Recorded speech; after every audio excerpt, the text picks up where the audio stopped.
Ladies and gentlemen, welcome back to a fine Thursday evening. Hope everybody out there is having a good one.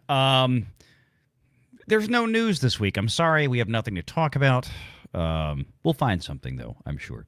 Ron, are we going to find something to talk about tonight? I think we will. Oh, I think we will be able to scrape together some actualities from the real world. Just maybe, huh? Just maybe. Thank you, everybody out there, for joining us in the chat. If you're watching on YouTube, if you're watching on X, God bless you. Thank you for being here as we get rolling. If you're watching on Ron's channels, please subscribe over here. If you're watching on mine, please subscribe to Ron. Simple as that. It's good for everybody. We appreciate you. And got, couple of stories we're going to go through tonight, one of which happened today. And we'll get to that first, kind of a bit of a warm-up. But we're going to talk about, obviously, the fallout from Tuesday. And I know there's some folks out there, Ron, I don't know if you've heard the same things. I mean, we actually had people in my chat Tuesday evening. We did a live show talking about the blue wave that it was. I'm like, it's New York and California and Minnesota, but apparently to some folks this was a massive, we hate MAGA victory or some damn thing. Look, I think there was a certain amount of what turned out to have been unjustified optimism. Mm-hmm. People really thought we could turn New Jersey, but non-national election years really don't get out the vote. On the Republican side, Democrats are better at that than Republicans. Yep. And let's face it, New York, New Jersey, this is what the voters want. Yeah. Now, it is true. Some people have pointed out that the spike in the number of New Jersey votes is a little bit statistically strange. It's sort of like what happened in 2020 with Biden. Mm-hmm. But as I actually observed on another program, kind of came to me. See? Like this. If it actually lit up, I'd have been scared. Well, Uncle Fester could put it in his mouth and light it up, right? There you go. I'm not so sure what difference it really makes. And listen, if I could put on my Cope hat, okay? You can accuse me of Cope, but let me hear me out. Mm-hmm. On the New Jersey side, it is worth noticing that there was no chance of turning over the New Jersey legislature. Mm-hmm. No one was talking about that. And frankly, a Republican governor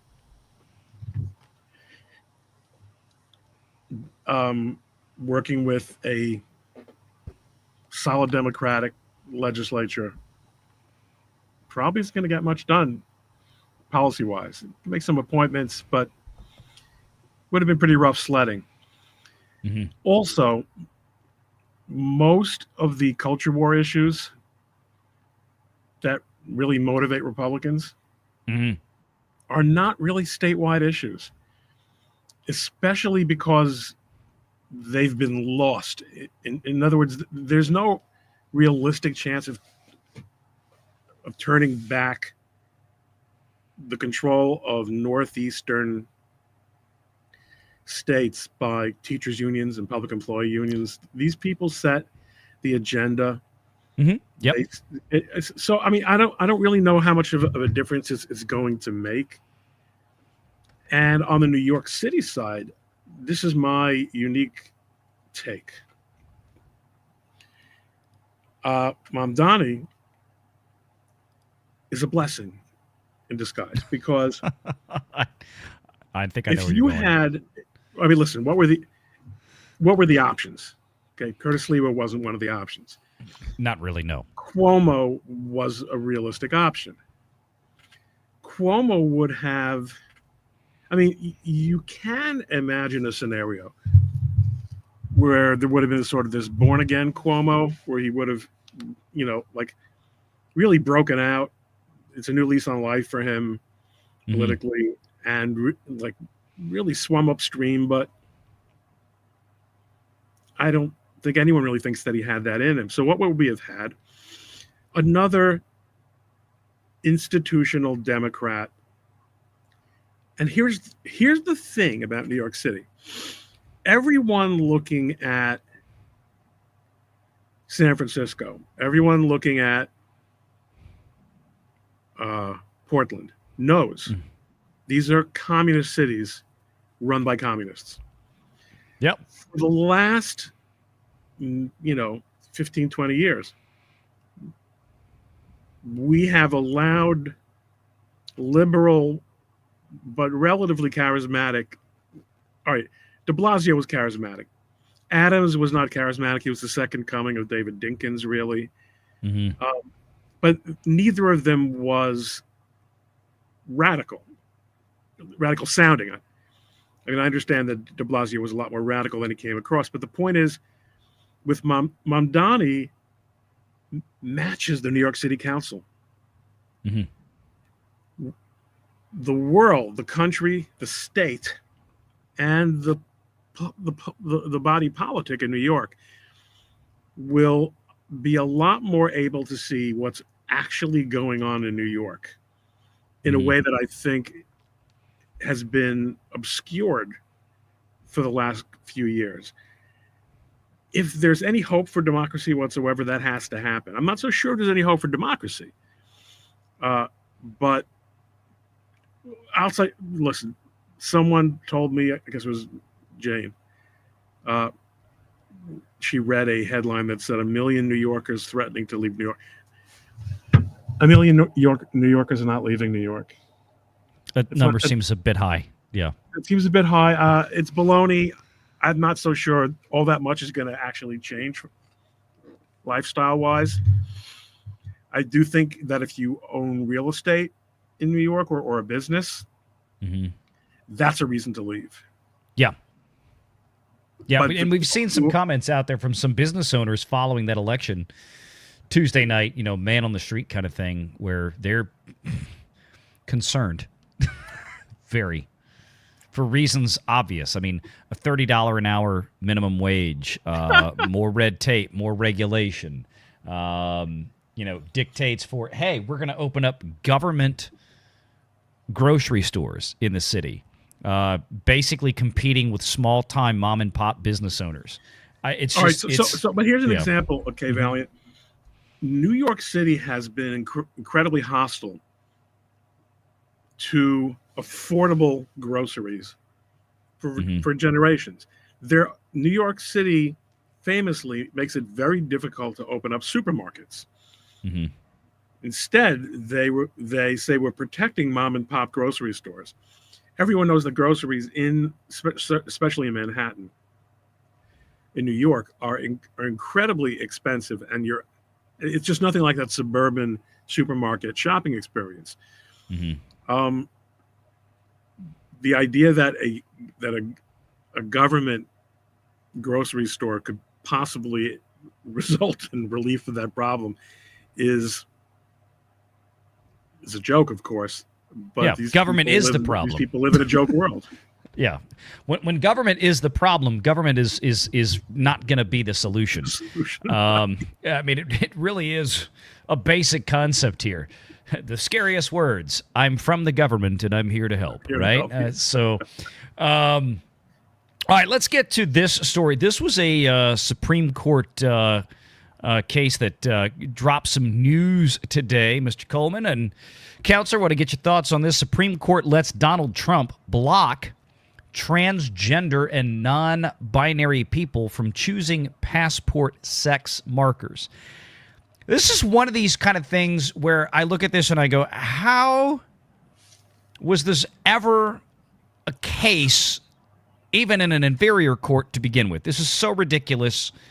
that at some point apparently, or at least there's an argument being made, the State Department has in the past but isn't now, or shouldn't allow people to just randomly select whatever they quote unquote identify as opposed to a fact-based approach to an official government identification document. One that is supposed to be created in order to be used not just in the United States, but to give other countries an accurate depiction of the person presenting the document of who they are. Well, I'm actually pretty sympathetic to the other side here, because I really wanted my passport to show that I identify as George Clooney.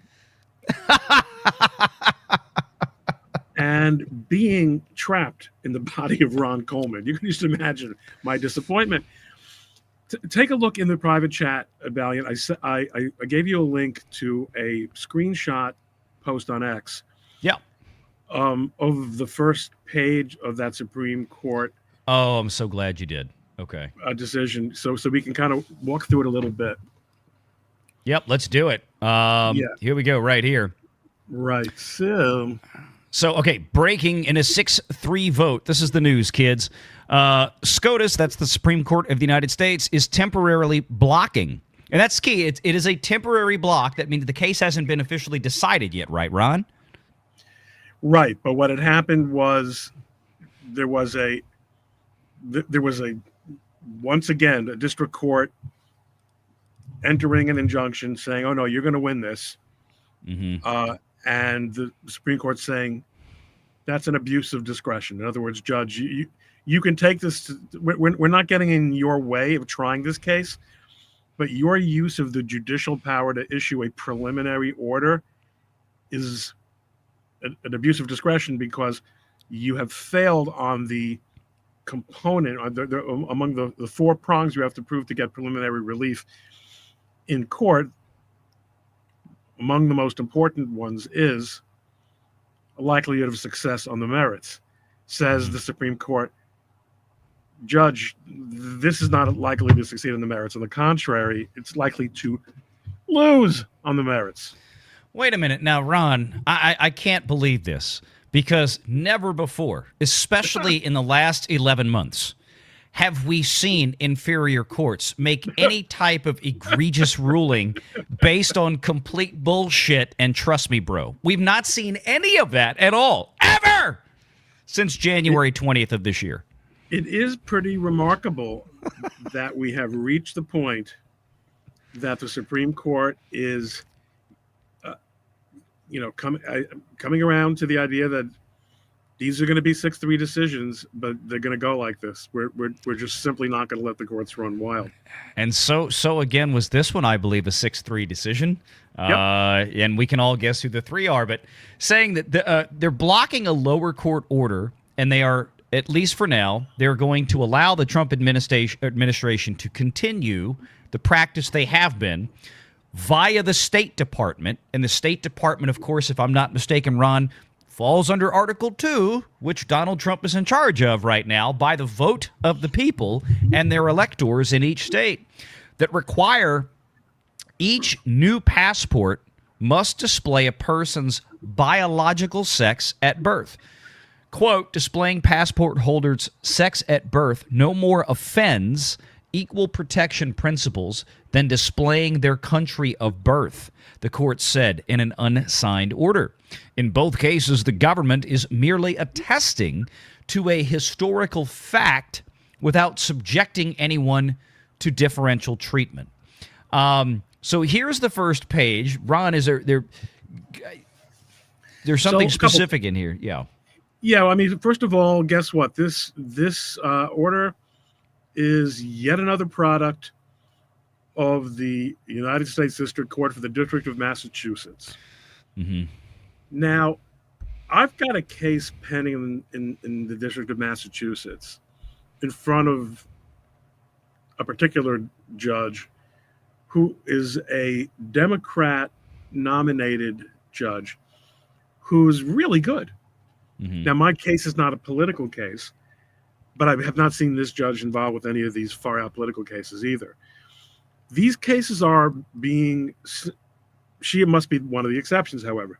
These cases are consistently being filed in the District of Massachusetts, Eastern District of Virginia, District of D.C., sometimes the Southern District of New York, a little bit less than you might expect, Northern District of California, where the worst and most activist judges can consistently be found. And here, not only did the District of Massachusetts make this preposterous ruling, but the First Circuit declined to stay the injunction pending appeal. The first is the worst. Everything you ever learned about the Ninth Circuit being the most overturned circuit, which it once was, being the most liberal circuit, being the most wacky circuit, that's old news. Trump has done a great service by balancing out the Ninth Circuit. It's not a conservative circuit by any stretch of the imagination, and there are still some panels in the gigantic and bloated Ninth Circuit, a circuit that covers so much highly populated territory now that it should be divided into at least two other circuits. But it's now not necessarily better or worse, even though there are some terrible panels, and I've unfortunately encountered a couple of them myself, than most of than your typical appellate federal court. But the First Circuit is maybe worse than the D.C. Circuit now, which is saying something. Now, the D.C. Circuit is uniquely... That's a tall ladder to climb.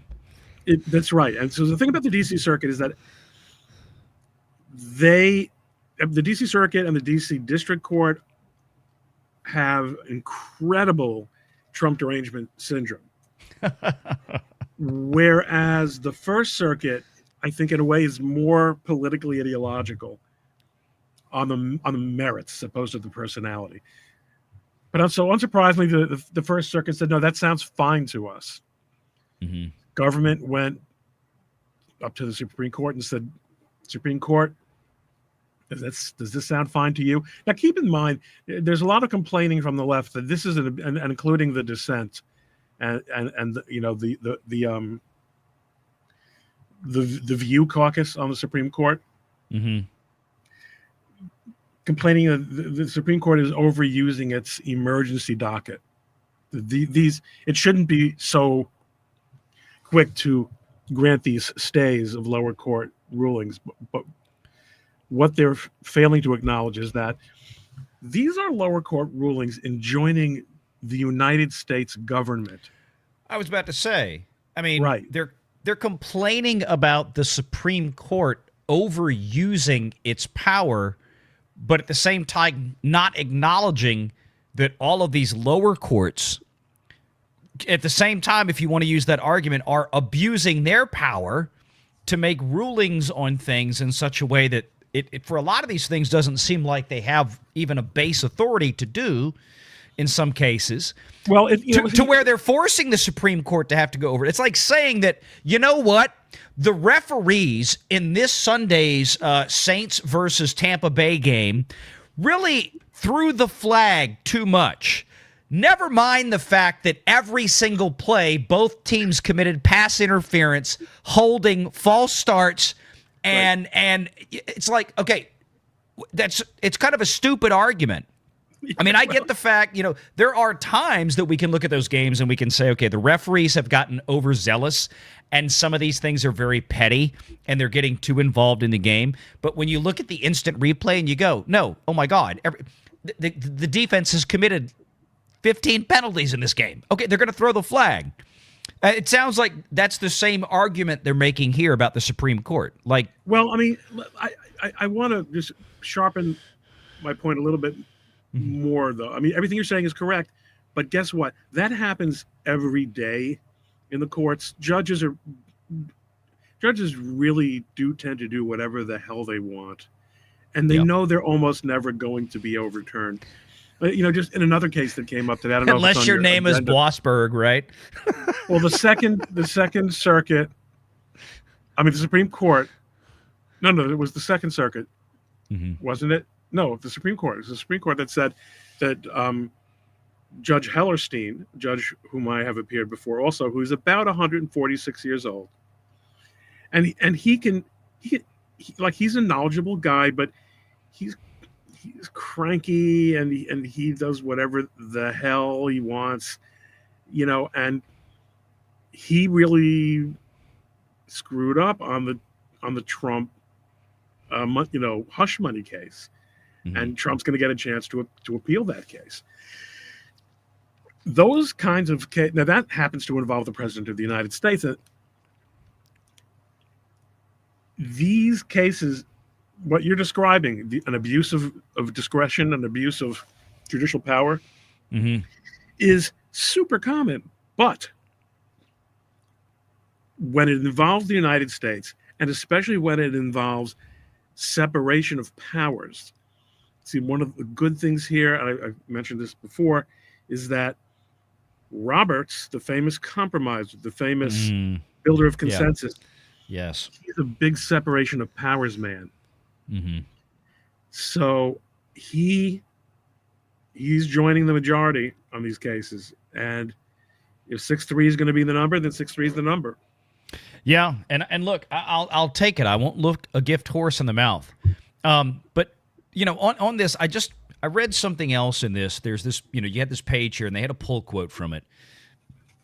And in the middle of this, you've got, and on this record, respondents have failed to establish that the government's choice to display biological sex lacks any purpose other than a bare desire to harm a politically unpopular group. Trump versus Hawaii. And then they talk about, nor are respondents likely to prevail in arguing that the State Department acted arbitrarily and capriciously by declining to depart from presidential rules that Congress expressly required it to follow. For these reasons, the government is likely to succeed on the merits.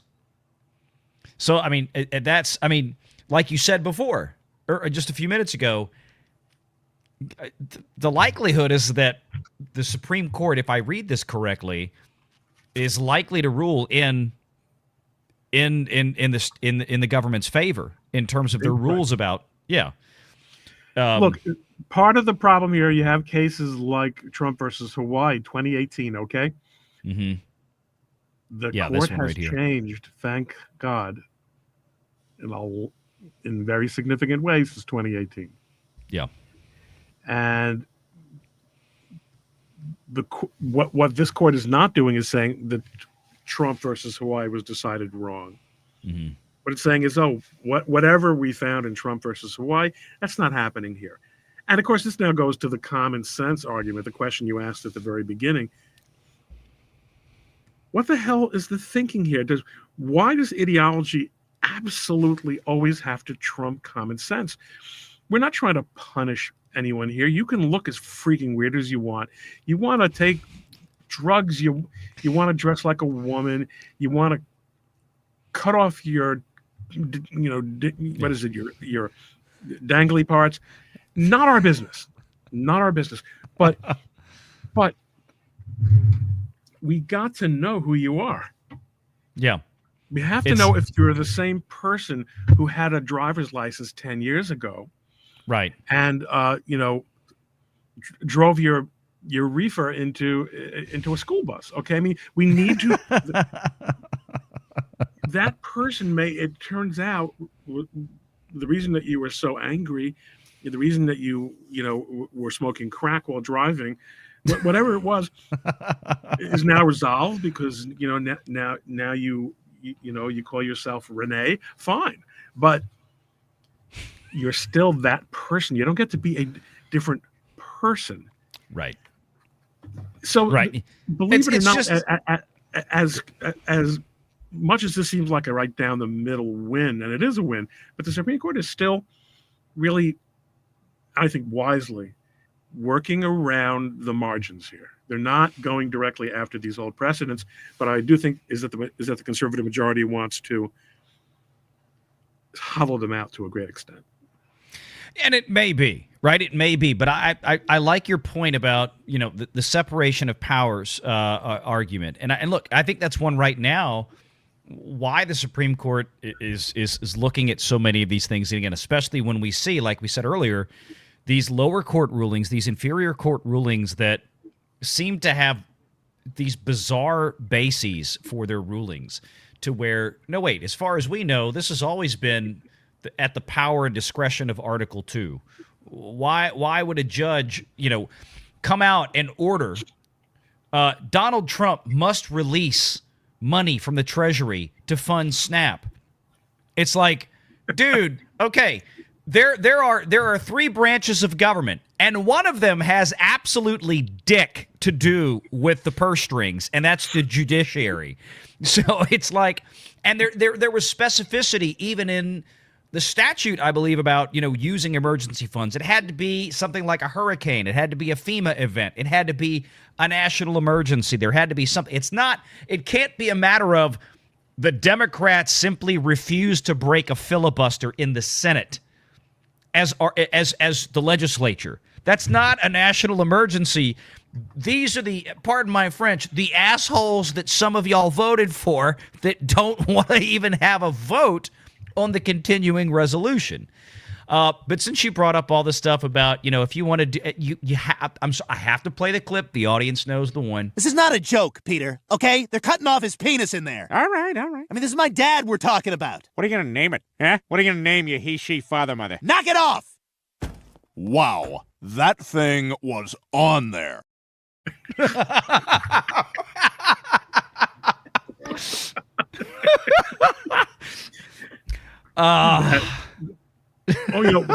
Most of the best, some of the very best clips, Family Guy clips, are with the doctor guy, whatever his name is. Oh yeah. It really was. But needless to say, we will see where this goes. But as of right now, I have a feeling, just based on this conversation and where the Supreme Court seems to be, in the financial world, we would call it forward-looking guidance. So in this ruling where they're staying the lower courts,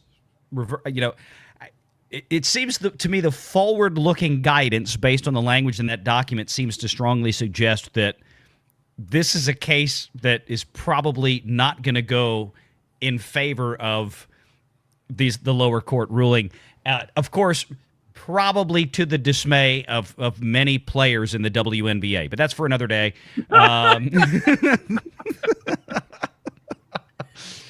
I'm sorry, but I'm not sorry. Okay, so on Tuesday night, a thing happened. We talked about a little bit at the outset of the show. Will it or won't it change anything? I'm with you to the point that New York has been, and several, Minnesota as well, where the little skinny Somali pirate guy didn't win the mayor's seat in Minneapolis. That is something to discuss. But in New York, no surprise, I mean, the most radical candidate possible is the one that took the prize that night.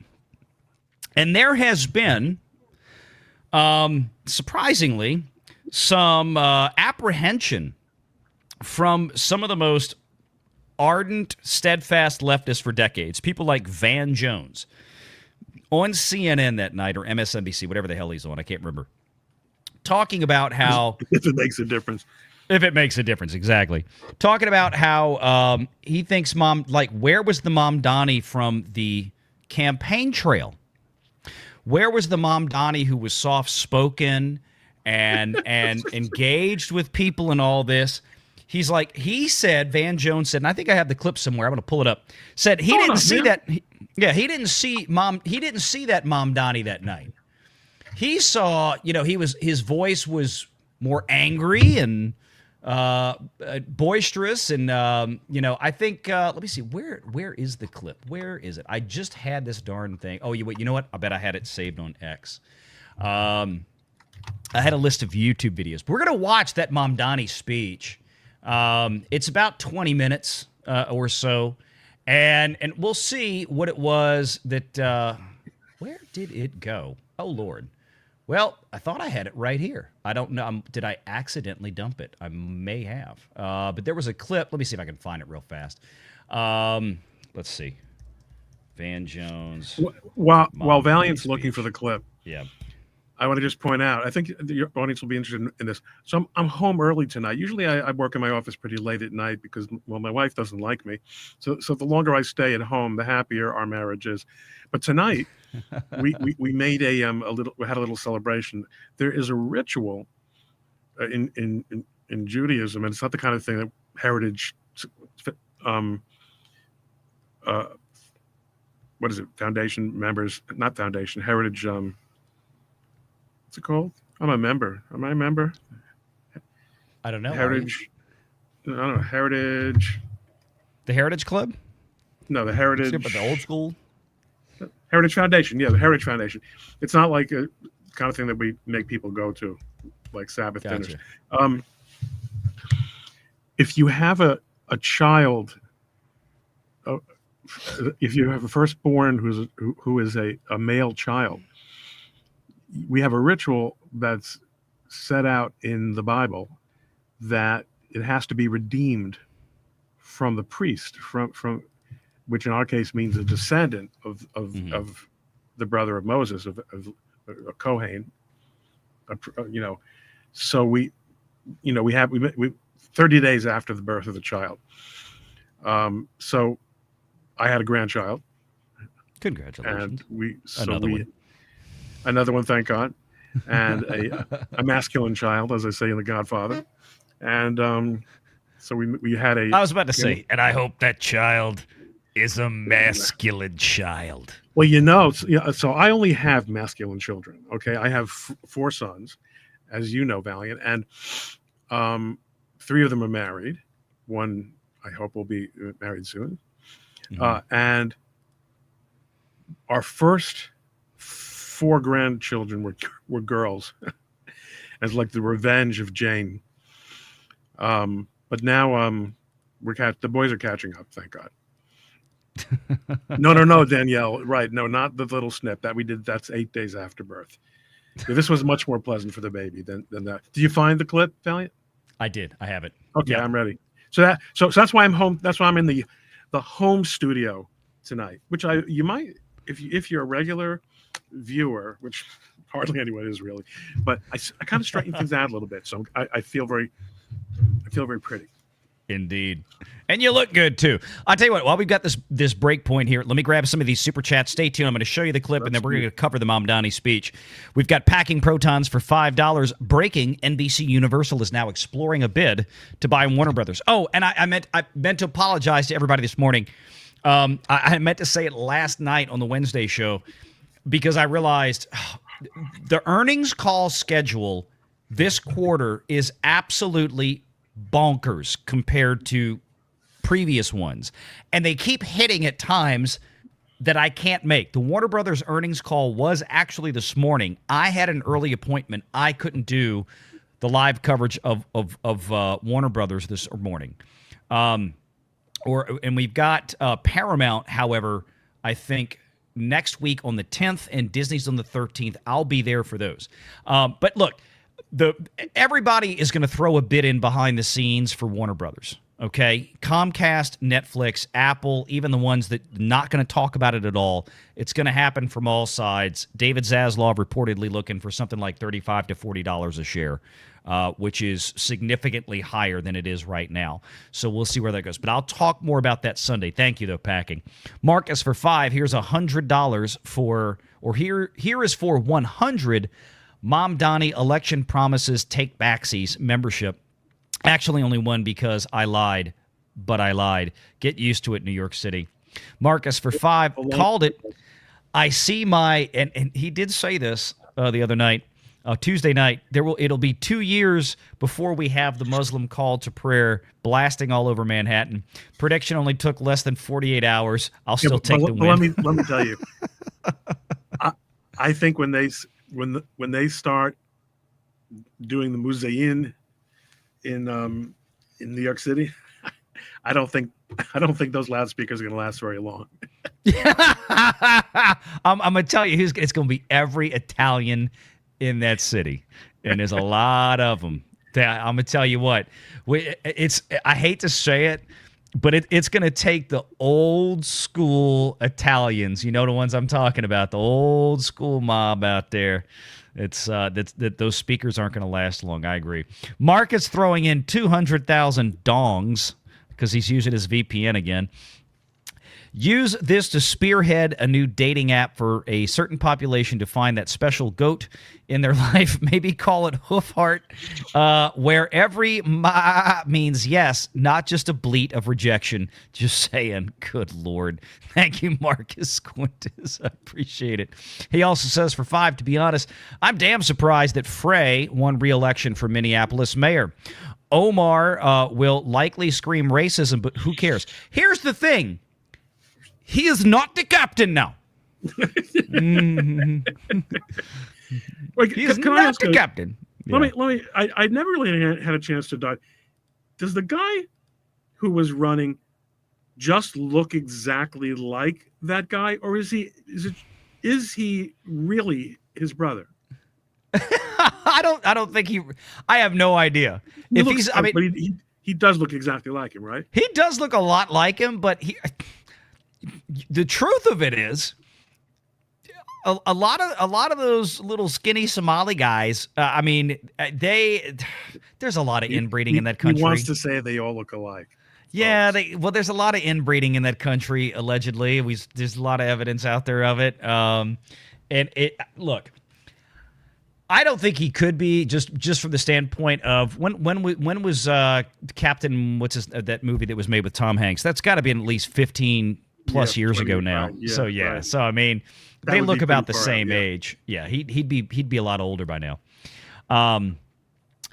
Michael K, 19 THC fan. Good Lord, $20. Thank you so much for the $20, dude. Mom Donnie is a modern version of Boston Mayor Curley. He organized the ethnic communities to drive out the native wasps. That would be the white Anglo-Saxon Protestants. I'm old enough to know what wasps means. Politicos who use their power to drive out demographics opposed to them is called the Curley effect. I did not know that.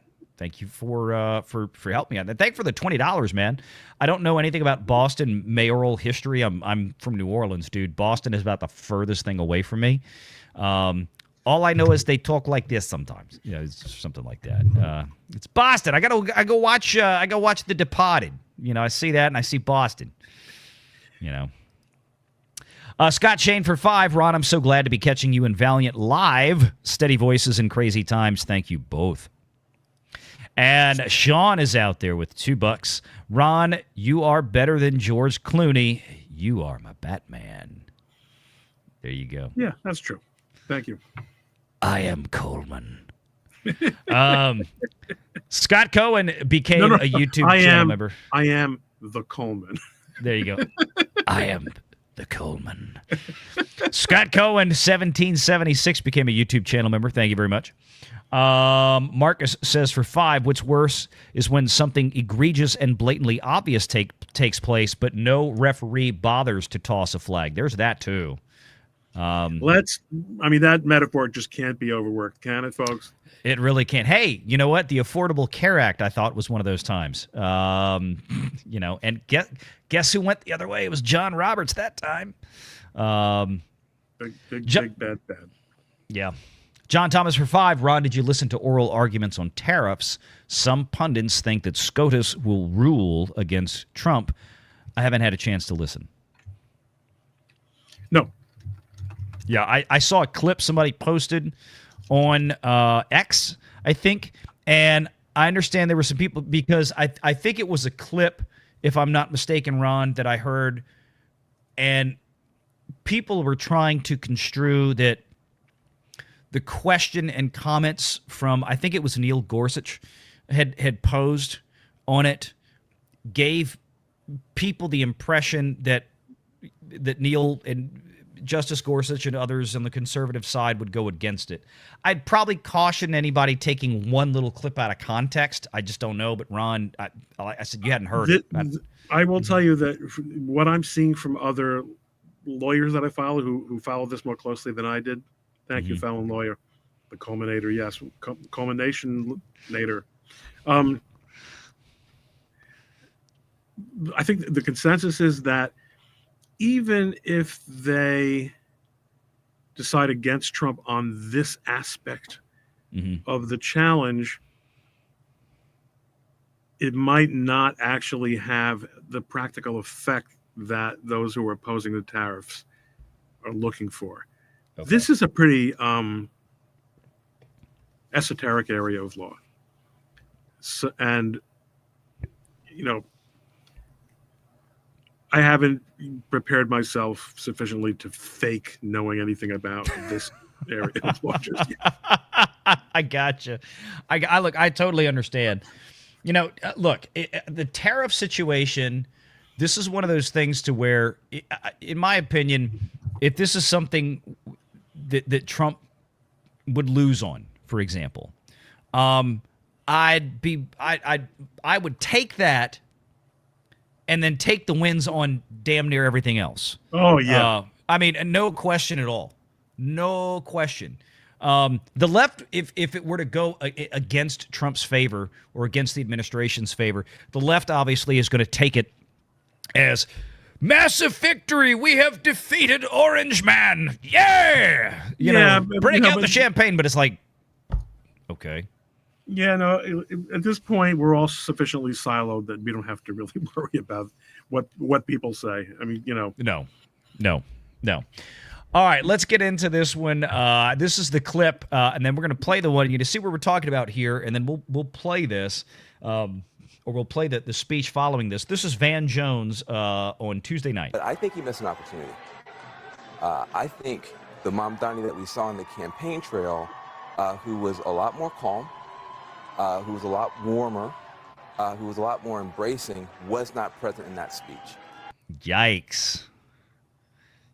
I wonder why he changed his tune all of a sudden.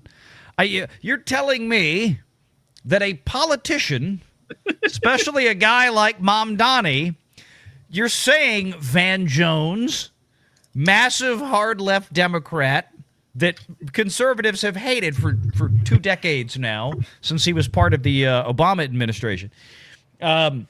You're telling me, Van Jones, that Mamdani sold a bill of goods to the public as a calm, sweet, kind-hearted guy, and then as soon as he won, like he took a mask off. We've never seen this in politics in the history of America. All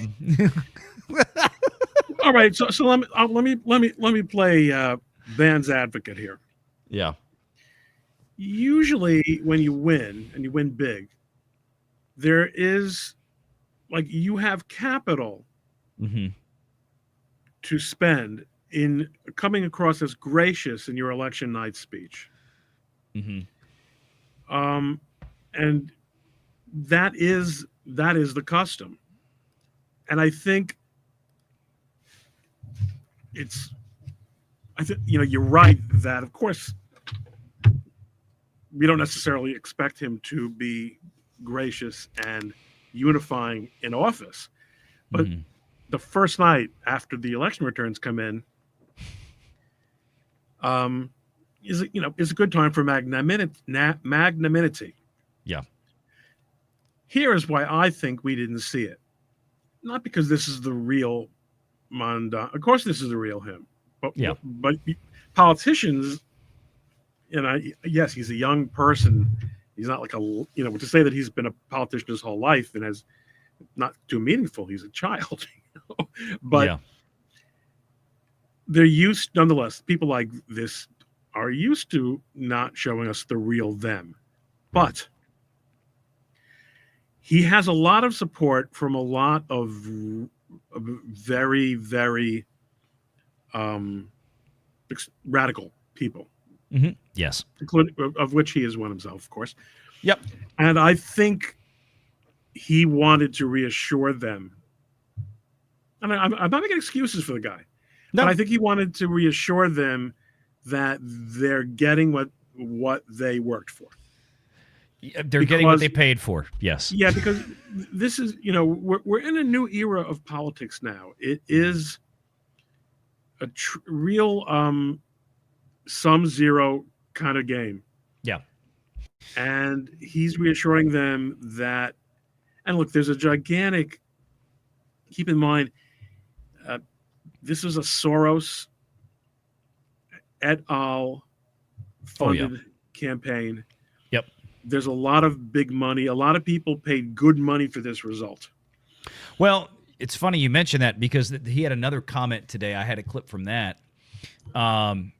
Him talking about how, hey, we told you weeks ago it's okay to the working people, the working class, the ones, he's trying to lift out of poverty through communism, that, hey, you don't have to send me your donations anymore. But now today, following the election, I'm asking you to start sending me your money again because we have to pay for our transition team. This was a speech he made either yesterday or today following this speech tonight or Tuesday night about this. So let me play the rest of Van's clip here. And I think that Mamdani is the one you need to hear from tonight. There are a lot of people trying to figure out, can I get on this train with him or not? Is he going to include me? Is he going to be more of a class warrior even in office? I think he missed a chance tonight to open up and bring more people into the tent. I think his tone was sharp. I think he was using the microphone in a way that he was almost yelling. And that's not the Mamdani that we've seen on TikTok and the great interviews and stuff like that. So I felt like it was a little bit of... Can we all just stop for a minute and revel in the comment of the Mamdani on TikTok? Yeah, that is TikTok mayor. You're right. That is definitely a new formulation. A character switch here where the warm, open, embracing guy that's close to working people was not on stage tonight, and there was some other voice on stage. That said, he's very young, and he just pulled off something that's very, very difficult. And I wouldn't write him off, but I think he missed an opportunity to open himself up tonight, and I think that will probably cost him going forward. So there you have it. Yeah. So again, that was a little surprising to me to hear that from yes, Van it Jones. Is it right? Because I don't think I'm perceiving anything that he's not aware of. I think that what Jones is doing is actually extending advice. Yes. Oh, I would agree with that. But let's get in here to the speech itself. I think the one I had queued up here on PBS. This is it. Let's see. Sun may have set over our city this evening. Game. But as Eugene Not Debs yours. once said, oh, do I need to turn it down? No, "We it's see just the dawn of a the point better about day for how we use the humanity. microphone. Oh, yeah. For as long as we can remember." I want you to hear the quote he just made, because this is the opening of his speech. It's important you hear the first person that he cites.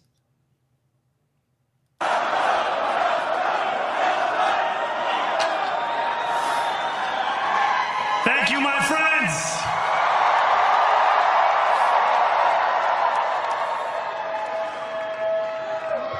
The sun may have set over our city this evening, but as Eugene Debs once said, For those of you, okay, you already know who that is. Yeah, I figured you did. Well, he's one of the great alumni of Princeton University that I identify with. Eugene Debs, for those of you out there who don't know, was the founder of the first three, one of them still in existence to this day, major socialist communist parties in America. This is his opening line, right? And of course, this guy has made no bones about who and what he is. So he probably didn't want to go as far as quoting Karl Marx. So he went one step down to mitigate some of the razor's edge there and said, we'll go with Debs. But it may as well have been. Yeah. Debs, so I mean, it's interesting for me also as a First Amendment lawyer. Debs was actually imprisoned Yes. for being a commie. Yes. And that would not happen today, and it should not happen today. But I'm glad it happened. I'm not complaining. Yeah. because he was a dangerous person. It was a very dangerous time for America. Mm-hmm. And that is an interesting choice of heroes to be invoked, as you say, partially because Debs, failed. Debs didn't. Yes, he did found one of the communist parties in the United States, but Ran for president 5 times. that's not really a model. No. He's going to evoke Harold Stassen next. Well, maybe in the speech we'll find out. I can see the dawn of a better day for humanity. For as long as we can remember, the working people of New York have been told by the wealthy and the well-connected that power does not belong in their hands. Wealthy and well-connected. The guy is wealthy and well-connected. Yeah. He's very well funded. But also he comes from a wealthy family and a very well-connected family. He lives on the Upper East Side, grew up in the Upper East Side. He's better connected than you and I will ever be. Yep. And but this is standard Democrat demagoguery fare. This never fails with Democrats. They are playing to the lowest intellectual common denominator in terms of a voting based. Basically, people that they can gaslight into believing anything they want with pretty words. And this is how they win. Again, they talked about this all Tuesday night. The massive, youth vote turnout for Mamdani. People that had never voted before, people that hadn't voted in ages. Basically, all the people that didn't know their butt from a hole in the ground, and were told free shit. I mean, it's not hard when you go that route with some of these folks. Fingers bruised from lifting boxes on the warehouse floor. Palms calloused from delivery bike handlebars. Knuckles scarred with kitchen burns. These are not hands that have been allowed to hold power. And yet, over the last 12 months, none of these people have ever been allowed to vote, apparently, or something. I have no idea. I wonder how many times his hands have been burned working in the kitchen. Never. you have dared to reach for something greater. Tonight, against all odds, we have grasped it. The future is in our hands. My friends, we have toppled a political dynasty.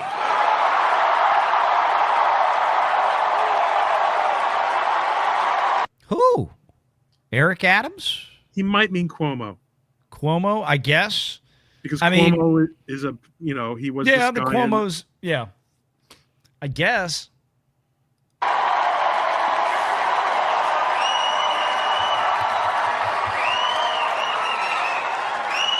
I wish Andrew Cuomo only the best in private life. There you go. But let tonight be the final time I utter his name. Ooh, nasty. As we turn the page on a politics that abandons the many and answers only to the few.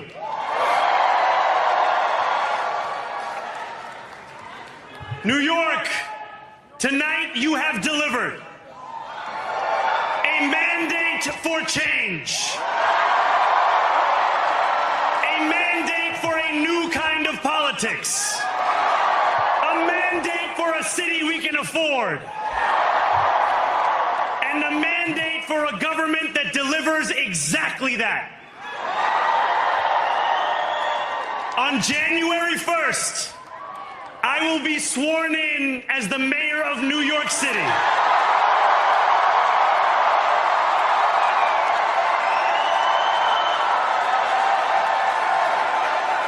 And that is because of you. So before I say anything else, I must say this. Thank you.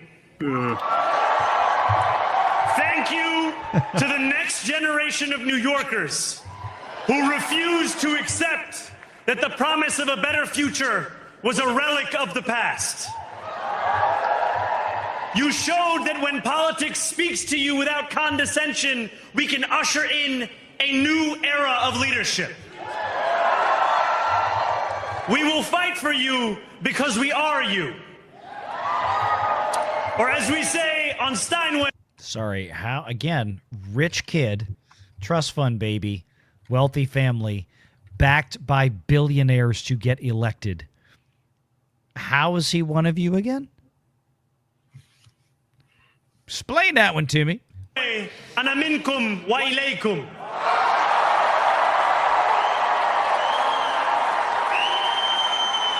Oh, we got some of that.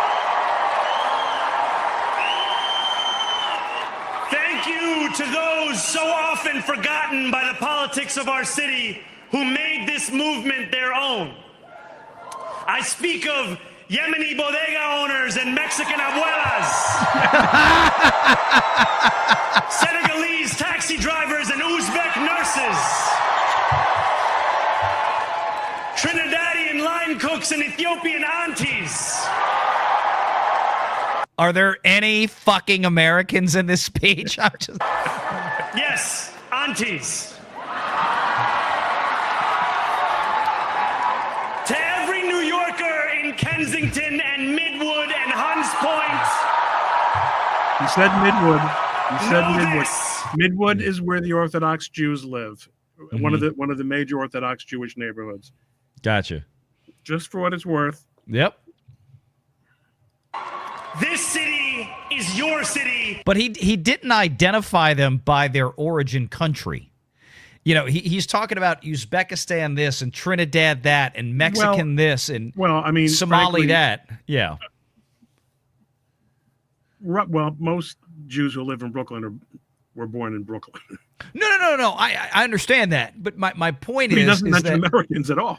no, it's what I'm saying. He said that neighborhood, right? He did not ethnically or racially try to identify them like he did all of those first groups that he cherry picked out. Remember, this is a carefully crafted speech.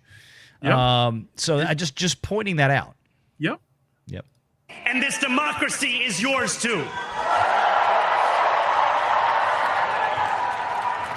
This campaign is about people like Wesley, an $11.99 organizer I met outside of Elmhurst Hospital on Thursday night. A New Yorker who lives elsewhere, who commutes 2 hours each way from Pennsylvania because rent is too expensive in this city. I really miss the days of, and I can't remember his name, the rent is too damn high. Right. He was the greatest candidate in New York for just ever. They even did an SNL skit on the guy. He sounds like that guy, just without all of the crazy. I mean, politically still crazy. Don't get me wrong, but he was a caricature. I mean, when he delivered that, he did the rap videos that he put out as his campaign ads. The rent is too damn high, and it was like, this guy's doing the same thing, and now people are voting for him. It's about people like the woman I met on the BX33 years ago, who said to me, I used to love New York, but now it's just where I live. And it's about people like Richard, the taxi driver I went on a 15-day hunger strike with outside of City Hall, who still has to drive his cab 7 days a week. My brother, we are in City Hall now. Why he has to drive his cab? You mean work? Like, I don't understand. Oh my God! There's a guy that drives a cab 7 days a week. The horror. What? I don't understand what the hell that means. Now.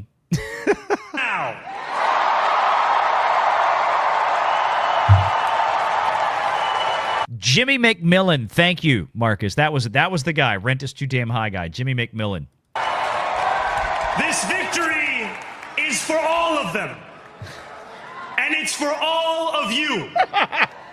The more than 100,000 volunteers who built this campaign into an unstoppable force. Because of you, we will make this city one that working people can love and live in again. Good luck, With man. every door knocked, every... What was that, Ron? No, good luck. Listen, if you can do it through socialism, which has been tried by every mayor in one form or another, pretty much. I mean, look, Giuliani and to a large extent Bloomberg were relatively conservative Mm-hmm. mayors. Socialism has been, typified by rent control. Yep. Yep. Which is it's so much at the heart of so much that's wrong economically with the unlivability of New York City. I was going to say the rent control thing. Tried explaining this the other night. Is it's you think of it this way: if you cannot charge prices that are commensurate with your costs, and then you have you cannot then have tenants turn around and complain who voted for things like rent control that they're living in a quote unquote slum. Well, what's going to? I mean, we are very likely to see a return to the abandonment of housing stock that we saw when I was a kid in the mid 70s, early and mid 70s in New York City, because landlords could not afford to keep the house, to keep. Look, there's a common misunderstanding. People say, "What do you mean they can't afford it? These are wealthy people." That might be true. They're wealthy people, but people don't buy a multi-unit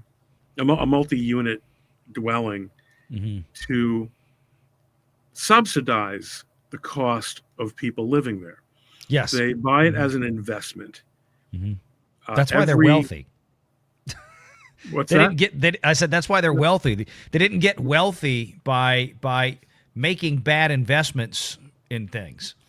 Yeah. Right. And every one of these properties is its own LLC, which may be owned by other LLCs, but liability is limited to the value of the property itself.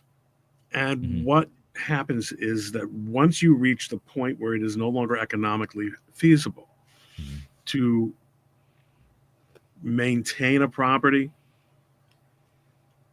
because your ability to profit from it is limited, and the cost of maintenance keeps going up and up and up, partially because the older the building gets, the more maintenance it needs, partially because we're in an environment where things cost more, both services and materials, and partly because of regulation. When you have to build access ramps and elevators and all kinds of this is just value neutral basic economics, right?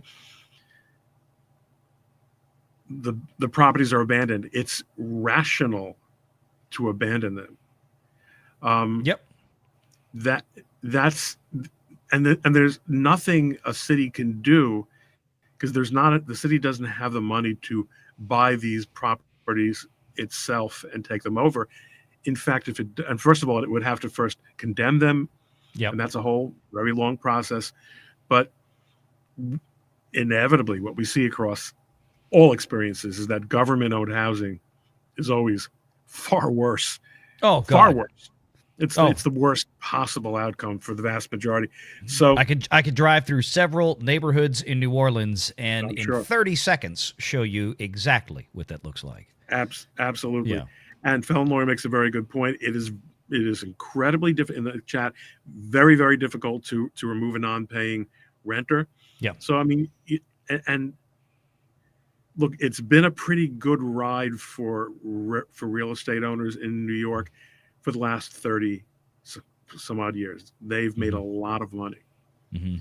But the fact that they've made a lot of money doesn't change. Look, the laws of economics are like laws of physics.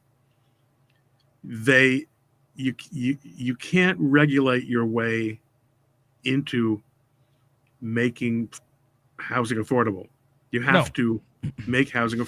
You have to create market conditions that make it possible.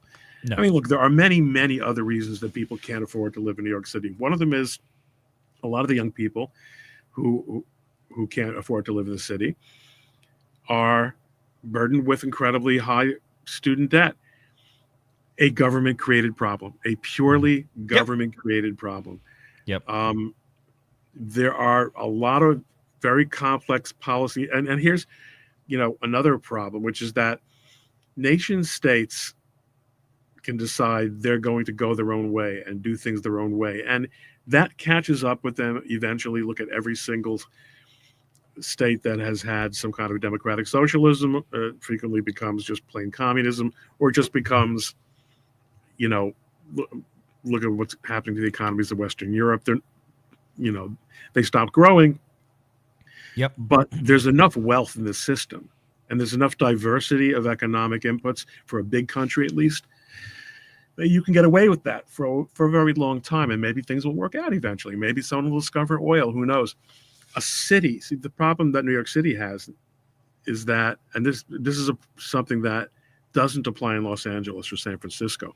Mm-hmm. New York City is surrounded by states, and he even mentioned Pennsylvania. There are people who live in the Poconos in Pennsylvania who commute to New York City. First of all, fewer and fewer people are commuting to the city. Mm-hmm. More and more office space is empty. Secondly, you don't have to live in New York City to benefit from businesses that are in New York City. You don't have to even pay rent. You don't have to have an office in New York City. New York City is an economic engine that benefits the entire region. Yeah. And it's going to be bad for everyone if New York goes to hell. But you can't lock an economy down. And by the way, even in San Francisco, in San Francisco, you can't commute from Nevada or Oregon and work in San Francisco, right? Mm-hmm. Well, look, even though they have that advantage and New York doesn't have that advantage, look at San Francisco. It's a disaster. Yep. I mean, and you're right. You cannot regulate people into economic success. It's never happened. You can get out of their way and let wealth be created naturally, as it has been for a very long time. And Mamdani in this speech, as it continues, is going to talk about things like he did in the beginning, how the wealthy few have made it impossible for anybody else. They're not paying their fair share. The same old BS Democrat communist tropes that come out for these kind of speeches. Well, apparently he has a 1% surtax in mind for people with incomes of $1 million or more. And Hochul said just last week, because that is a law that has to be approved in Albany. Yeah. Not happening. Yeah. Not happening. We're not because what's going to, I think she said an amazing statistic, like a third, I don't remember what the percentages were, but 5% of, something like 5% of income earners supply a third of the budget in New York City. Something. Yeah.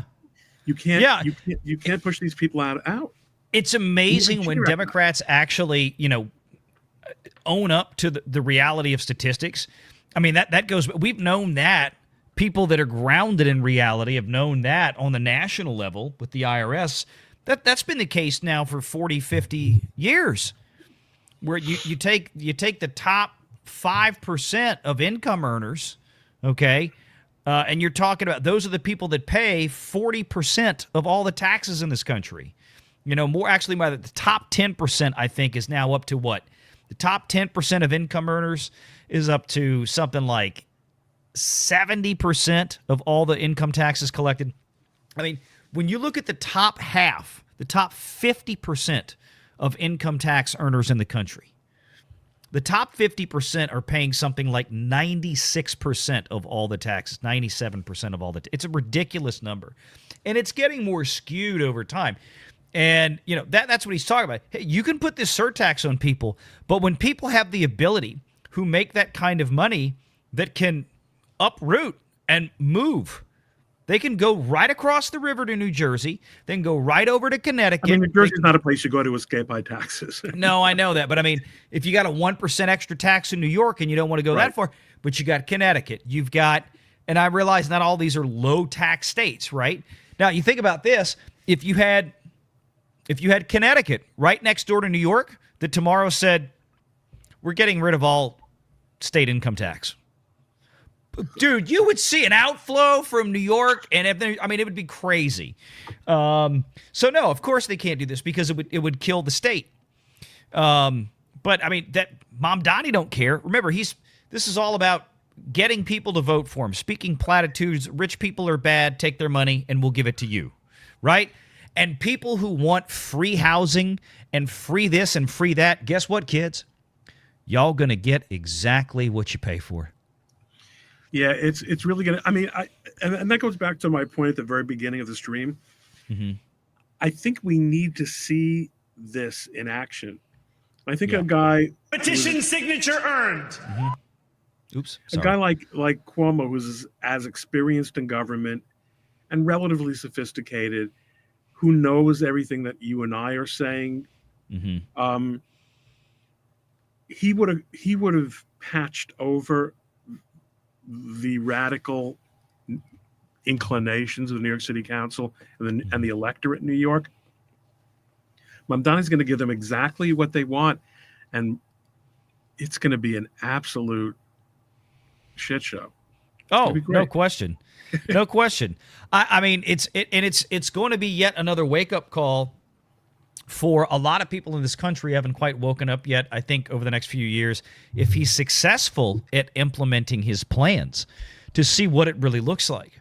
You know, there was a very, very famous line by Rush Limbaugh in 2008, the morning after Barack Obama's election. The Wall Street Journal emailed him and said, we'd like you to write an op-ed on the election. Tell us what you think. Limbaugh told him, I don't need an op-ed. I can tell it to you in 4 words. I hope he fails. And that was the line they all ran with. When he talked about Rush's first remarks about Barack Obama was, I hope he fails. And what he meant by that is, nothing personal against him, but for everything that he's promised to do or is promising to do, I hope he is unsuccessful at every turn, because it would be a very bad thing for this country. Obamacare, the ACA, is one of them. And people are waking up to that realization now with the government shutdown, and your premiums have not gone up. They have not. The welfare check disappeared, and now you're seeing what the premium really is. And those premiums exploded 300-400% overnight when Obamacare was there. So to that same end, the reason I bring that up is because I think in the same sense, I hope Mamdani fails. I hope he absolutely fails his ass off with all the stuff that he's promised to do. In other words, I hope he's completely unable to do it. And if I have to sit here and, for the sake of New York, be a cheerleader for Governor Hochul for saying, you ain't doing that, then okay. I don't like her. But if she is going to be the only set of breaks that the rest of America can hope for, legislatively, politically, authority-wise in the state of New York, okay, I'll take it. And I talked about this the other night to remind people, there was articles this week, Tuesday, talking about the financial institutions. People ask about the exodus from New York. Businesses have been on that for years.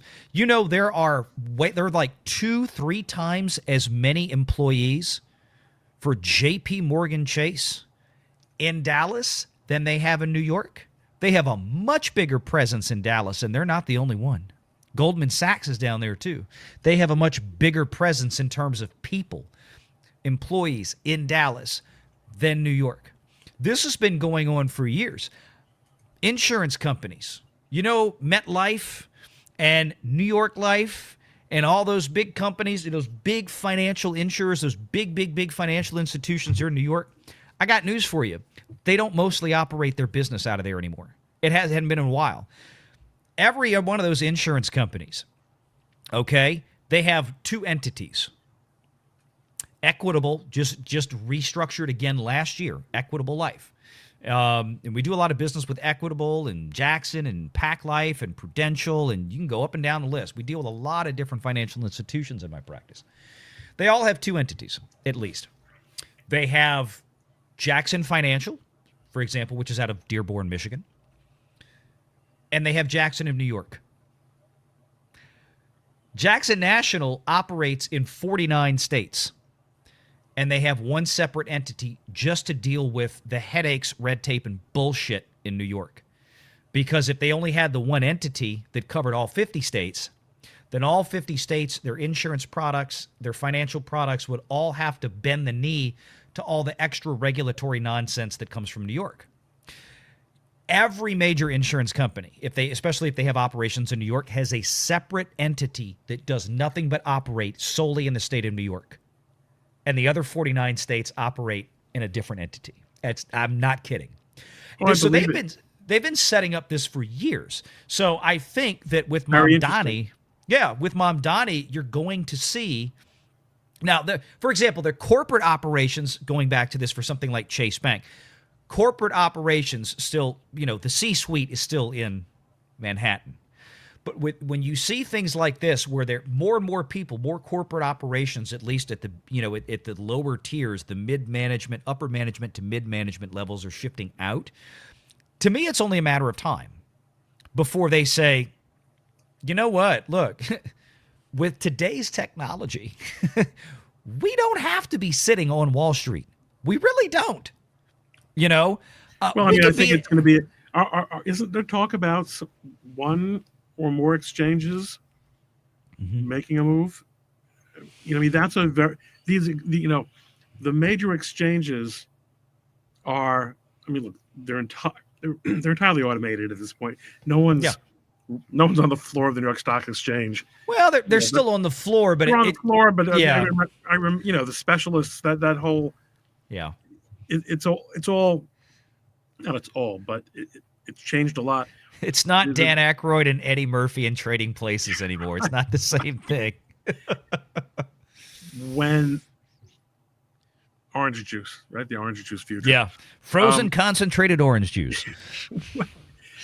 Beef jerky. That's what it is in New York now. Beef jerky time. Yeah. Yeah. I mean, look, we're beating a dead horse. I mean, it's going to be fascinating to see, but I really think it's a economic bloodletting that we have to see. Now, I'm seeing in the comments a lot of people are focusing on, like you and I, we're economists, economics guys. This is what's interesting to us. Yeah, people are very, very uptight about his being a Muslim, and very uptight about. And a lot of people seem to think that he's going to be corrupt, and it's just to be a matter of time till he's going to get flushed out for corruption. The second one strikes me as a pipe dream. Like, why would you think that's going to happen? First, I mean, why would he spoil his opportunity? I don't know where that's coming from. I don't think he's any more or less corrupt. In fact, he's probably less corrupt than most people who've been in politics longer than he has. I was going to say he hasn't had the opportunity yet to become corrupt, but he might not take long. No, I do.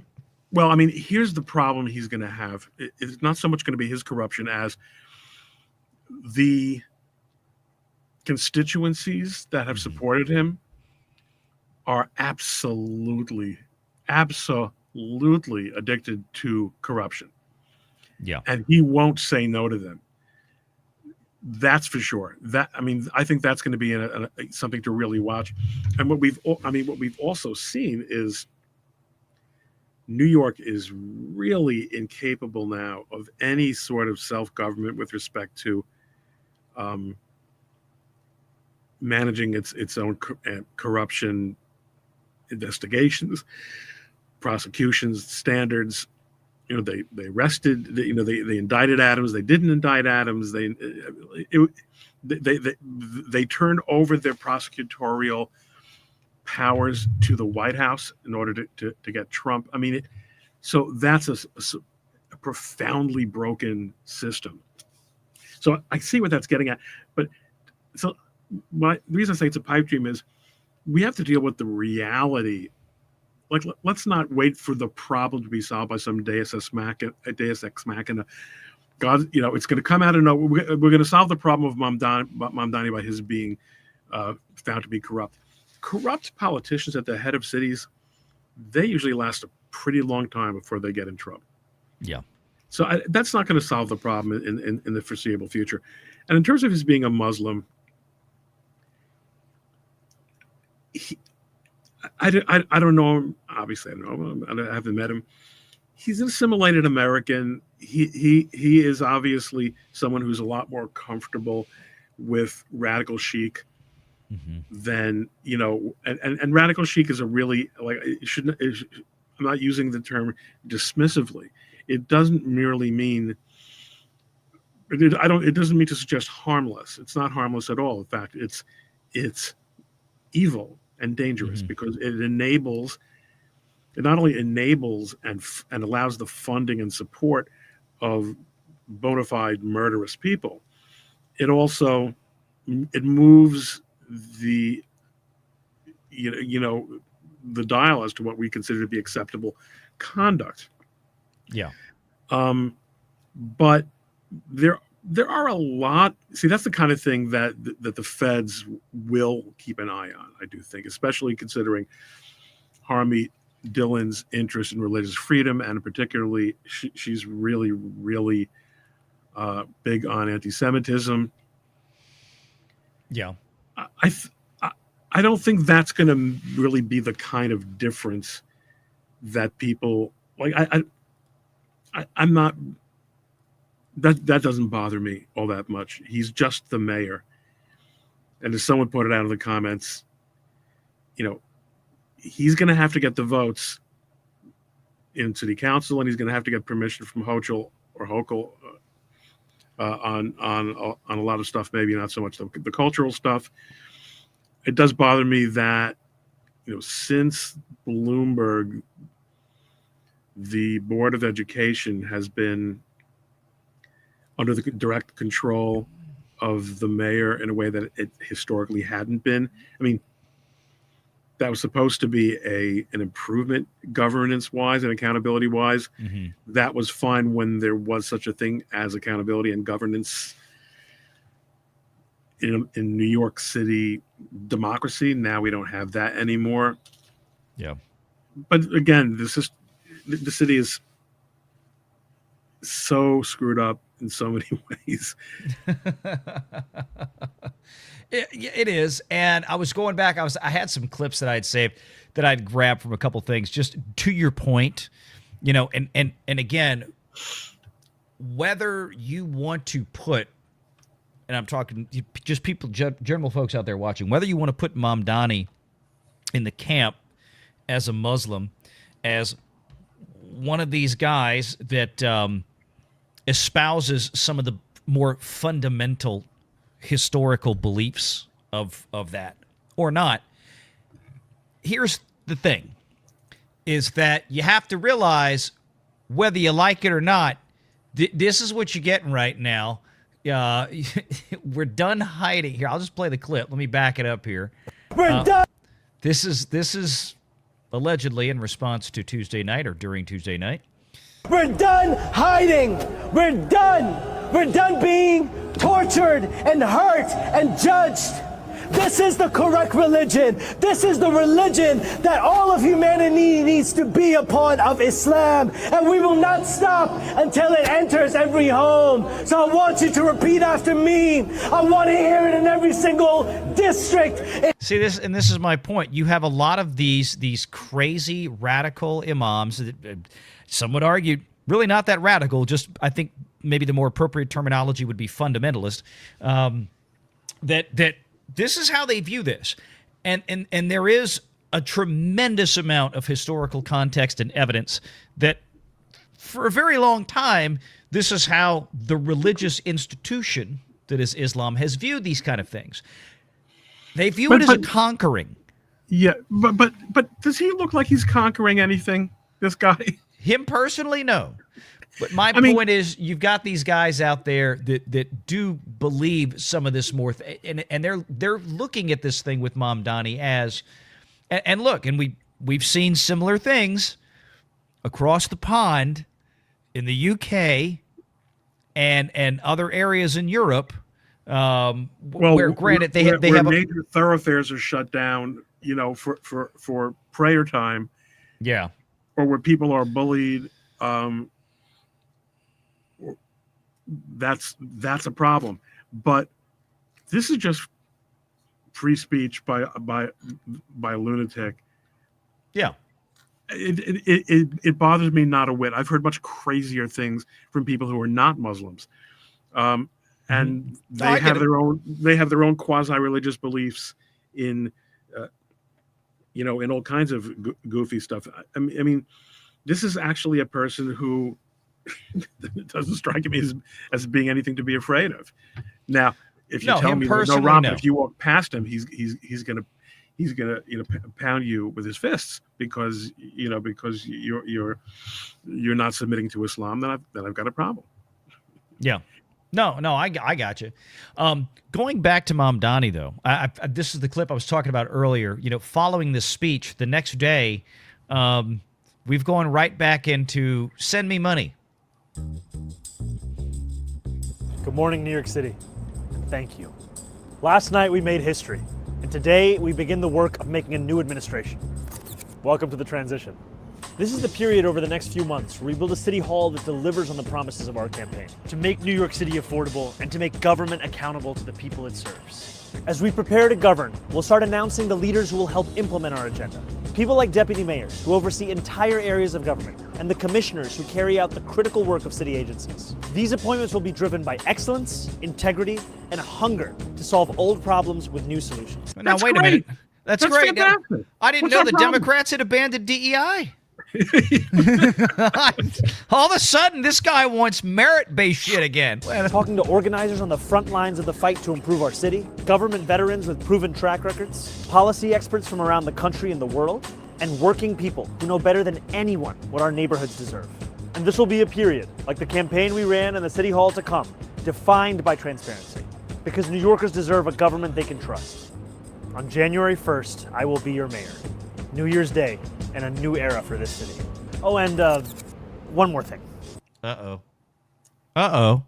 What would that be? Remember how I told you a few months ago to stop sending us money? You can start again. Oh, there it is. I mean, could this be... All right. Oh, and one more thing. Remember how I told you a few months ago to stop sending us money? You can start again. This transition... I'm sorry. You gotta give him... He said he was going to deliver transparency.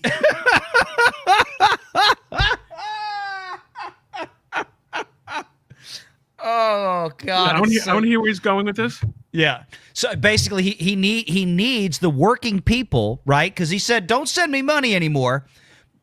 And the subtext that, of course, he didn't tell those working people, I don't need any more of your money. The subtext was, because I've already got George Soros money pouring in my back pocket. I've already got billionaire money. The people I'm telling you that I hate, they're already paying for my campaign. So here's where this is going. Requires staff, research, and an infrastructure that can meet this moment. And it will be made possible by the people who built and believe in this movement. So I hope you'll make a donation at transition2025.com. Now let's get to work. So there we go. Okay, so I've never seen a politician go out and call for donations to pay for their transition team. That one's new to me. That's watching. I think it was a very good spot. A very good spot. He is appealing. Oh yeah. But what I don't understand is, I think the viewer wants to know, what is the money for? For transition? No. What? Mm-hmm. You're not buying ads. You're not getting out the vote. So I guess the answer, I guess the answer is, we need to pay for organization. In other words, yeah, he's saying you can start again. Payroll. Yeah, staff, research, infrastructure. So he's basically he's stumping for donations to pay his transition team. This is personnel expenses, is what it seems like. I've never seen this hit before from a politician. This is a new one for me. That is pretty unusual, and again, in light of what we're learning about how his campaign was funded, it's really something. Well, that's what I'm saying, right? It's hey, what? Never mind what happens when these people find out, if they ever bother to, how much billionaire money was being shoveled into his campaign to win this thing?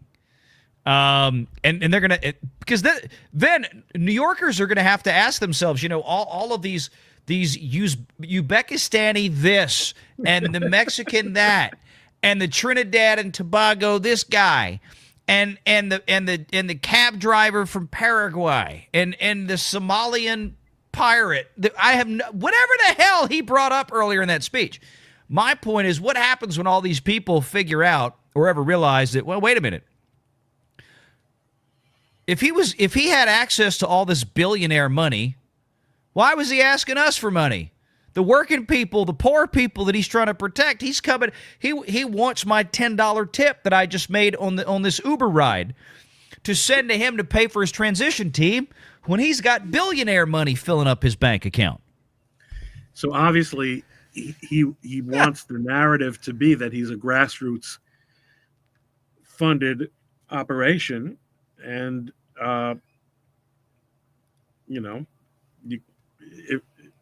you got to believe it, or you're not, or don't believe it. Oh Lord, here's something I can believe, and we can all celebrate. So Valliant, let me just say, actually, just a second thought. Yeah, go ahead. I think he's not really asking for money from the cab driver and the working people. He's asking for money from the upper middle class base. Mm-hmm. In other words, and wealthy, the people who donated to him before. That they're really, working people don't give money to mayoral candidates. I don't think too much. No, I don't think he wants those people who are already taken care of, and who will continue to flourish, and who will not be immediately negatively affected by his policies. Mm-hmm. He wants them to start sending in their donations again. And probably, there's probably no limit on that, right? Transition expenses, that's not election law stuff. Yeah, I mean, he set up the whole transition 2025. So I was. How do you fund? I mean, does it go to a campaign fund? I mean, I guess it theoretically could go to a camp. I mean, when you think about other candidates in the past that have won their elections, I mean, from dog catcher to mayor to even president, you put in a transition team. Somebody's paying these people. Does it not usually come out of campaign coffers? It's got to come from somewhere. So Transition 2025, I'm looking at the website. I was about to say, I hadn't looked at it, but yeah. Donate. I understand that New York law requires that a contribution be in my name and from my own funds. All right, so this is regulated. It's okay. So it's FEC, right? No, this is New York state law. Just New York state. Okay. Because I don't think. Oh, this is Act Blue. Okay, this is being run through Act Blue. Oh God, there we go. This is all Act Blue. Okay, so when you're donating, you're actually donating to Act Blue, which is a giant, like a PAC slush fund. That's it. Okay. There we go. There's the grift. Okay. So I think probably everybody in this audience has been around long enough to know what Act Blue is and their nefarious history. What Act Blue, I saw people out there, and matter of fact, here, did we have a super chat with it? Marcus, of course. Sucks not to have USAID money, doesn't it? Act Blue was a big recipient of some USAID money. Maybe that's why Mom Donnie is stumping for transition, because Act Blue, they didn't get their USAID money this year. I don't know. Everybody watching this should definitely apply to join the transition team. Oh man, free money. Marcus, free money, dude. Free money. Speaking of which, free money right here from Marcus Quintus for $2. Thank God Nancy Pelosi announces retirement. that's news that's worth far more than $2. Marcus. That's right. That's right. That should have been like a $400 super chat. Thank you, Marcus. Nancy is going to be retiring at the end of this term. She's announcing it now, so whatever successor has a full year to ramp up. I'm sure the Democrats have already chosen exactly who her successor will be in San Francisco. And I mean, she obviously has been in. I know she's up there, but it's become very obvious the last couple of years her health has been in decline. But not her portfolio. No, not at all. But I tell you what has been dropping. It's not her portfolio, but apparently her husband's pants around gay hookers. So I said that. It's called Takia for $2, says John Thomas. And Marcus for $2. I don't think. Can I just put about Takia? It doesn't move me that Islam has a special label for politicians are allowed to lie. Yeah. Politicians of every race, creed, and national origin lie. Let's just, John, I love you. You're right. They have a term for it, but they do. It's okay. Of all the things. Marcus Quintus for $2. How long until the DOJ is legit investigating him, meaning Mamdani? We'll see. Yeah, we'll see. John Thomas for $10. In an age long ago, an age yet to come, New York City was bankrupt and U.S. Marshals were seizing city vehicles. I don't remember that. Were they? I'd have to go back and look. I kind of thought he was just kind of doing a dramatic. That's why I was doing a dramatic reading of it. It was not a beginning. There are no beginnings. The wheel turns. Age becomes myth. Drunk. Okay. That's okay. Myths, legends. I don't. There may have been. May have gone back. That would be way, way, way back. Well, all right, but I go back that far back. New York City financial crisis. Just trying to see if there's any.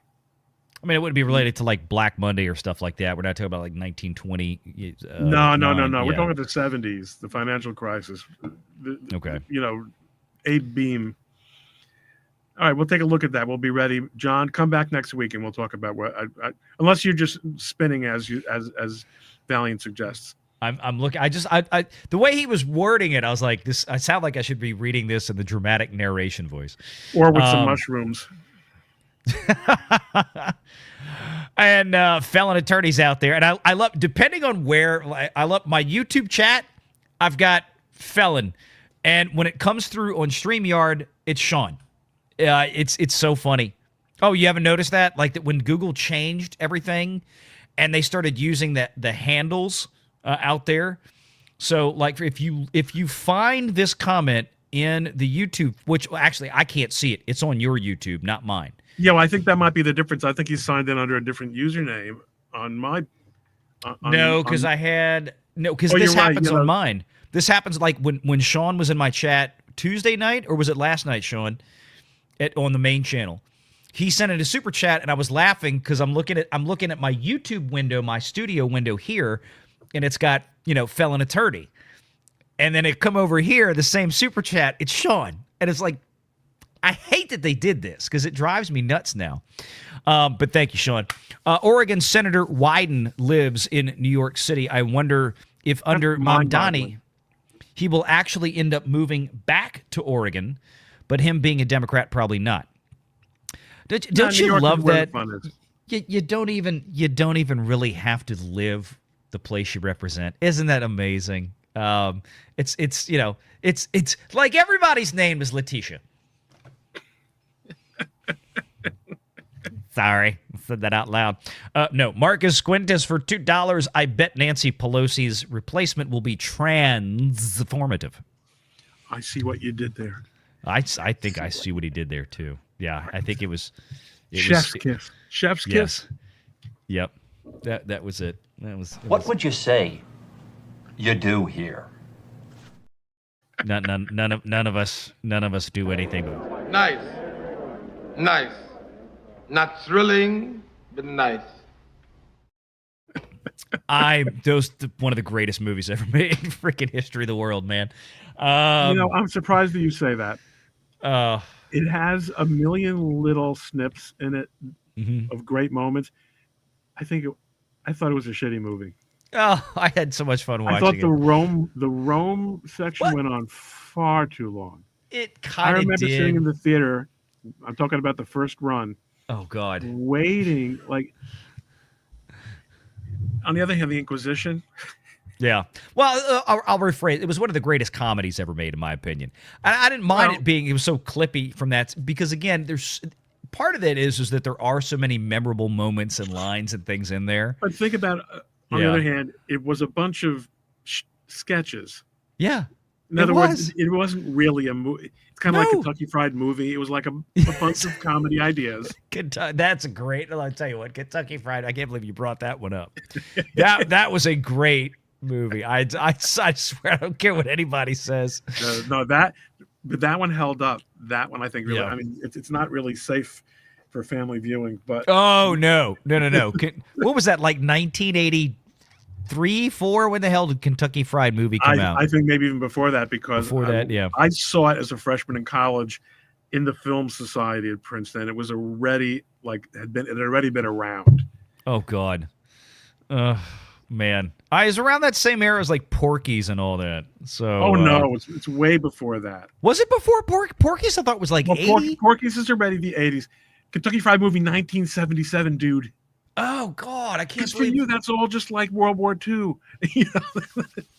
I didn't. Oh God, I forgot. I didn't realize. Okay, I was thinking it was maybe about 5 years older than that. No, it was before the Gross Out. It really, in many respects, is the father of the Gross Out comedies. Yeah. But I think I think you need to draw a line from there to Animal House. Yeah. And Animal House opened the door to the Gross Out comedies, even though Animal House was a far superior product. Yeah. Yeah, I remember those oldies but goodies. But yeah, I think I don't know. I don't know how long it's going to take before if Mom Donnie's going to have some type of surprise moment. I mean, he doesn't get in office until 2026. Early 2026. Granted, like Jan 1st, 2nd, 3rd, whenever they inaugurate in New York. I don't know how long it's going to be. I don't even know what the prospects are for him, because I don't know New York law that well. What the prospects are for him to be able to even implement a lot of the things. Now, certainly, again, with the things that affect directly inside the city limits of New York, like the rent control stuff. But levying. You're saying that even levying a city income tax is something that's not going to happen without approval from Albany. Okay. I think the concern, though, is that the mayor does have control over a tremendous number of agencies and departments, all these appointments that have to be made, all these people in the education department who will be answering to him. There's in sort of the Obama sense. Obama wasn't able to get as much through Congress as he wanted to, and Rush's wish was to some extent granted, but he was able to make such fundamental changes internally through appointments and through promulgation of policies. Here's the thing, though. The argument I've been making is that that's already happened in New York. That's already happened. Right. I don't see how much difference it's going to be. Let's see. Maybe I'll be wrong. Like that. Oh man, you gotta love it. I was trying to scroll back through here. I think there was. I just wanted to see if I had one or two other things I had saved in here. This is this is one of the things the other big thing from Tuesday night was Prop 50 in California. Oh yeah. Just to kind of wind the show down. Prop 50 in California here. Now, for those of you that don't know, Ron, you want to explain to the audience what that entails? Well, California had passed a law saying that in order to avoid partisan gerrymandering, there has to be a commission that approves, a nonpartisan commission that approves all redistricting. Yeah. The only way this law can be revoked is by a popular, proposition. What do they call it? Is it like a constitutional amendment in California, like a state Kind constitution? of, yeah. I mean, it has to be a popular. What do they call popular? Like a referendum. A referendum. It has to be by a popular referendum. Well, California's voter rolls are completely corrupt. Oh, God. Yeah. I mean, that's something I think that we're going to actually see changing in the next couple of years. But in order to sort of make his little statement that he's, to respond to Texas and North Carolina, I think North Carolina redistricting, Gavin Newsom said, okay, right, we'll do that here too. I just got to get past Proposition 50. So, of course, Proposition 50, Proposition 50 was let's revoke that law, which it did. But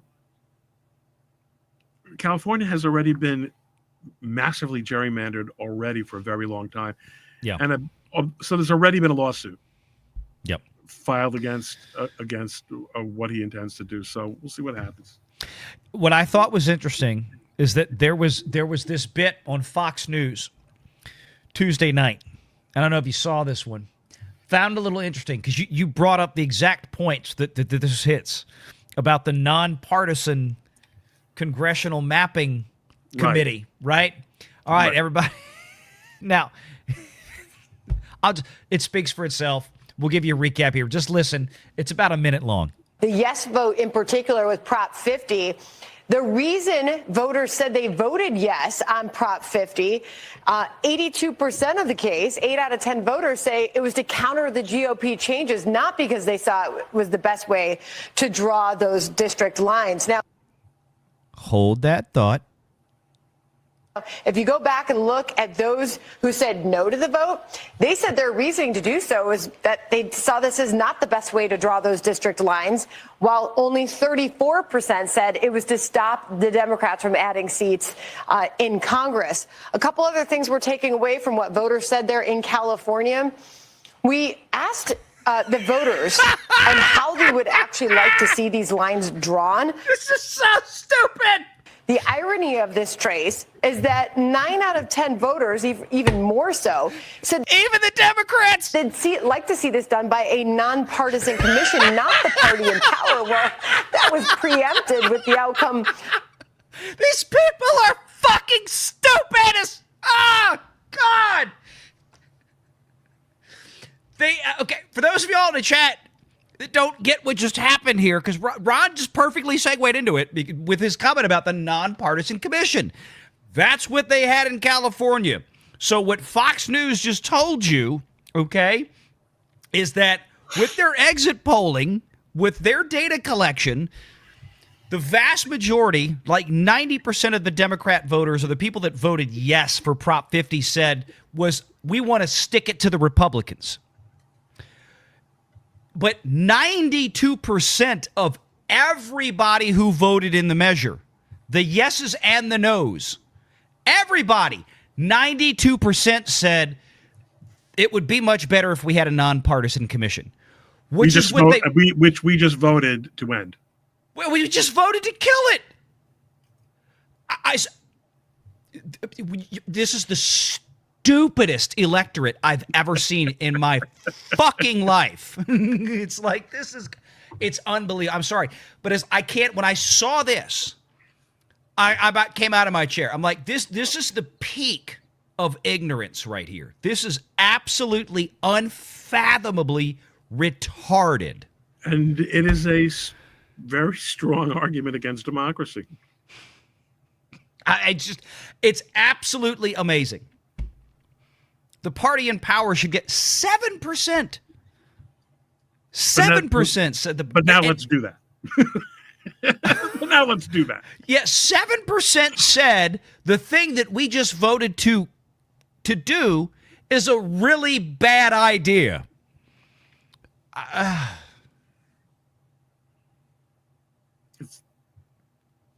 All right, it is what it is. Oh, my God. I can't. Yeah, I can't.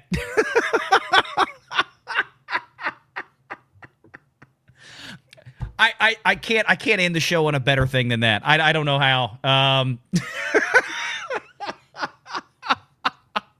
I genuinely, when I saw that, I came out of the chair. And I mean, look, this guy just got it from this tweet, just to give this guy credit who pulled this, because I wouldn't have probably caught this without it. But Colin Rugg had originally shared the video, and California just passed Prop 50, which takes House seats by redistricting. It rejects the nonpartisan commission drawing the lines, but in the same vote, 92% of the voters said a nonpartisan commission should draw district lines. Californians are dumb. It genuinely is that simple. That's yikes. I don't know what else to say there. I mean, chat, help me, because I'm at a loss for words. Maybe that's a good thing. Maybe it's a good thing so you can end the chat. I mean, end the stream, go to sleep without a bunch of words knocking around your head that you're saying, I wish I would have said that during the stream. Nope, you're right. I'm gonna give you one last clip. It's 25 seconds, and it's so perfect. Let's never forget that violence is an artificial. Yeah. Oftentimes, we've even found as legislators, when we go into these courts, the term violent crime is even used when people are stealing packages. Violent Oh boy. crime is even used when people are accused of burglary and there happens to be a housing unit in that same dwelling. So violence is an artificial construction. God damn it! And we have to be very clear that what is happening here with these district attorneys, that is violence. That is the district attorneys are violence, and not when you rob a house. When is this from? When is this from? This is one of his campaign speeches. Yeah. Well, I think now that he's a real boy, he might not actually end up living, quite like the Pinocchio that he was. We have a very nice super chat that we want to close the evening on. Very generous. Thank you. Thank you. 581 to form for $20. Oregon Governor tampon brand. You're going to have to help me. Okay, what is the Oregon governor's real name? Please tell me. Is the Oregon governor's name like Tampax? Forced a tax vote for transportation without taking it to the voters. She is not signing the bill to let the challenge signatures have a short deadline. Recall petitions are underway. Forced a tax vote. You mean forced a tax vote in the state legislature? All right. So first of all, the name of the governor of Oregon is Tina Kotek. K-O-T. Oh, Kotex. Yes. Okay. Tina Kotex. I got it. Yes. Okay. We see the joke. Very, very good. I mean, I'll have to look at that one. I don't know enough about how. I mean, every state has their own policies and procedures for how certain types of laws can get passed. Like I can tell you, Louisiana legislature can do a lot of things on their own, but there's a lot of things that have to go directly to the voters, which is why we have every year in Louisiana, and I can't stand it. And I'm not kidding. We have to vote on something like anywhere from 6 to a dozen constitutional amendments. We need it. We've been begging for a constitutional convention in Louisiana for a while. The last one we had was 1974. Now that we have an overwhelmingly Republican legislature in both houses, and we have Jeff Landry sitting up there, I keep calling my friends in Baton Rouge that are elected House members and senators up there. Guys, we need to put the pedal to the metal on the state constitution and get this thing fixed. Louisiana's a mess. So my point is every state's a little bit different. So I have no idea, Ron, any clue how that would work. Yeah. No, but because I mean, obviously these politicians, they manipulate things and they have judges who let them get away with it. It's a sloppy system. But it's what we got. It is. And John Thomas for 5. I'm tired of the lies. Texas gerrymandered anything they... Oh, I see. I'm tired of the lies that Texas gerrymandered anything they actually fixed. Long-standing gerrymandering districts. Only one district fixed the description. I agree. I totally agree. The South has especially always been... Like, I remember, like, here in Louisiana, I can tell you right now, and we've talked about this for years, when Louisiana would do... congressional redistricting, they'd have to get approval from the U.S. Department of Justice for some of these things because so you had to have this and you had to have that. You had to have a majority black district. Now they want 2 majority black districts and all this kind of like. Well, there you go. That goes back to our show a couple weeks ago. That's about to change. Yeah, that's about to change, and that's going to go away. So, like Ron said earlier, California's response is Prop 50 to try to balance it out.